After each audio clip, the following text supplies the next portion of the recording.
RRB और NTPC के result में धांधली और यूपी चुनाव में भाजपा का पत्ता साफ होने को लेकर जन अधिकार पार्टी के सुप्रीमो पप्पू यादव ने बेतिया से पटना लौटने के दौरान हाजीपुर में मीडिया से बात करते हुए सरकार पर जमकर निशाना साधा है। पप्पू यादव ने आरआरबी एनटीपीसी के रिजल्ट में गड़बड़ी को रोजगार के वादे से जोड़कर सरकार की मंशा और कार्यशैली पर सवाल खड़ा किया है और सरकार से आर पार की लड़ाई के बाद कहते हुए देश में ट्रेन नहीं चलने देने की चेतावनी दी है। देखिए, 2-3 बात समझने का प्रयास कीजिए। पूरी कंट्री में रोजगार के सवाल पर 8 सालों में गहरी चिंता कभी नहीं हुई। एक तो लॉकडाउन के बाद, नोटबंदी के बाद, जीएसटी के बाद हम लगातार व्यवसायी हमारा मरता चला गया, हमारी रोजगार छिपती चली गई और बाद में किसान आंदोलन पर जितना बड़ा प्रहार हुआ तो किसानी से भी हमारी रोजगार चली गई, हम बेरोजगार हो गए। बिहार वैसे ही कंप्लीट रूप से कोलैप्स कर चुका है। हम दुनिया के सबसे गरीब प्रदेश में हैं। हेल्थ और एजुकेशन मेरा कोलैप्स कर गया, पलायन सबसे ज्यादा है, रोजगार है नहीं। अब 10-10 साल 5-5 साल तक लड़का तैयारी करता है, जैसे रेलवे एनटीपीसी की तैयारी बहुत दिनों तक हुई। उसके बाद हुआ कि चलिए भाई, पहला एग्जाम में कोई आप कटअप उटअप नहीं देखेंगे, सेकेंड में जाकर के आप कटअप को देखेंगे। फिर हुआ कि 20% कम से कम हम जितनी वैकेंसी निकली उसमें से लेंगे। आपने क्या किया, 4 से 5% पे ले आए आप।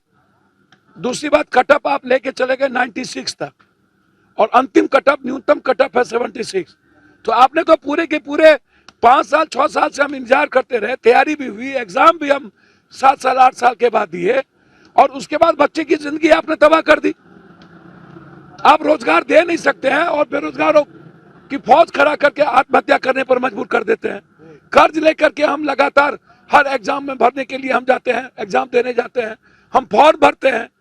आप करोड़ों अरबों रुपया हमारे फॉर्म से आप वसूली करते हैं और उसके बाद समय पर आप एग्जाम नहीं लेते हैं, लेते भी हैं तो हमारे कटअप को कहां से कहां पहुंचा देते हैं। अब इन परिस्थितियों में आज पूरा देश आंदोलित है। लाठीचार्ज भी अभी राजेंद्र नगर में, आरा में लाठीचार्ज भी। क्या, कब हमें फ्रीडम मिलेगा, आजादी मिलेगी? इसके पीछे मंशा क्या लगता है सरकार? सर, एक बात आप समझिए, इसमें बड़ी बड़ी माफियाओं का तंत्र इसमें इन्वॉल्व है। सरकार की मंशा सही नहीं है। सरकार सेलेक्टेड और कैलकुलेटेड तरीके से एग्जामिनेशन को, कटअप को इतना हाई कर दिया, न्यूनतम हम 76 पर चले गए और 20 को 4 से 5% पे ले आए। तो आप सोचिए ना, जो तैयारी करने वाले जीनियस स्टूडेंट थे उसकी तो जिंदगी गई। तो जो पैरवी वाले या पैसे वाले होंगे वो उसको आप ले लीजिएगा, तो हम चैन से बैठने नहीं देंगे। और लाठीचार्ज आप कर रहे हैं, एक भी ट्रेन नहीं चलेगी, इस बात का ख्याल रखिएगा। लड़ाई आर पार की होगी। वहीं उत्तर प्रदेश में किसी योगी भोगी और रोगी के दोबारा सरकार में नहीं आने की बात भी बताई। उन्होंने कहा कि उत्तर प्रदेश की 50 से 60% जनता ने योगी सरकार को उखाड़ फेंकने का मन बना लिया है।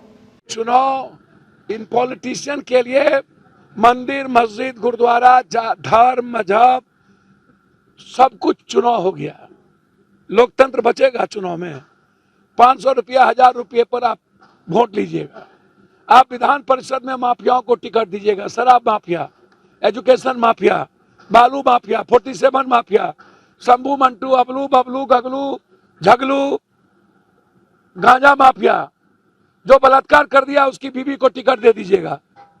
आप क्या समाज को सुरक्षित रखिएगा? आप वार्ड सदस्य, मुखिया जी के आप सर्टिफिकेट को खरीद रहे हैं, क्या डेमोक्रेसी बचेगी? आप चुनाव लोकतंत्र तरीके से अब होता कहां? या तो हिंदू मुसलमान होगा, दंगा होगा, जाति पाति होगी, बैकवर्ड फॉरवर्ड होगा। पूरा कंट्री अशांत है।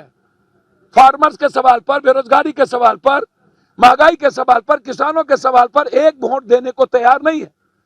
आपने पूरी जाति को मार दिया, कहीं राजपूत बराबर कर दिया, कहीं कुछ कर दिया। यूपी खड़ा है, उत्तराखंड, मणिपुर, गोवा और पंजाब, आप समझ लीजिए कि सुपरा साहब जमानत जब्त हो गई। अब मोदी जी कितना दंगा करा पाएंगे या कौन सा बम विस्फोट करेंगे यूपी में, वो अलग पार्ट है। लेकिन यूपी में 50% से 60% के बीच वोटरों ने यह मन बना लिया है कि मुझे ओगी जोगी धोगी भोगी को फाइनल करना है, खत्म करना है। बम फटेगा। मेरे ख्याल से जो हालात रहे हैं, ये भोगी जोगी, ये अंगना कंगना रंगना चखना, ये सब जाएगा इस कंट्री। हाजीपुर के बाद देर रात पप्पू यादव पटना में आरआरबी एनटीपीसी के अभ्यर्थियों पर हुए पुलिसिया कार्यवाही में घायल पीड़ित युवाओं से मिलने निकल पड़े। पप्पू यादव लगातार बिहार में अलग अलग मामलों में पीड़ित पक्ष से मिलकर सरकार और प्रशासन पर निशाना साधते रहे हैं और उन्हें बगैर मत पब्लिक का प्यार और सम्मान भी मिलता है। शायद यही वजह है कि भारी भरकम शरीर के बावजूद उनके उत्साह में कोई कमी नहीं आती है।